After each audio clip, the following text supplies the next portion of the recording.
ng'ennaku z'omwezi 25 omwezi oguwedde ekibiina kya CNDD-FDD nga kino kye kiri mu buyinza kyakkiriza Nkurunziza okwesimbawo mu kulonda kwa bonna okw'okubaawo omwezi ogujja.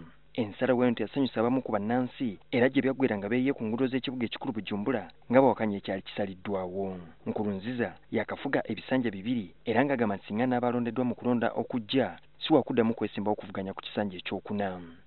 I've talked to one of the opposition leaders, he's called Agatogwasa, one of the former rebel group, FNL rebel group. He said these are lies, and he said that Peter Nkurunziza is not, cannot actually live on his words or promises because he already now turned down the Arusha Accord. He violated the Arusha Accord. He violated the Constitution, in which he promised not to violate during the signing of the agreement. Asabye bannansi okunnyuka ebyokwekalakaasa sobozesa okulonda okutambula obulungi. Abantu 13 be bakattibwa bukyakwekalakaasa kutandika so nga abalala 9 be baakalumizibwa. Omukulembeze w'eggwanga era alagidde nti abaana bonna abali wansi w'emyaka 18 nga bano bazze bakwatibwa mu busambatuko buno bayembule bunnambiro.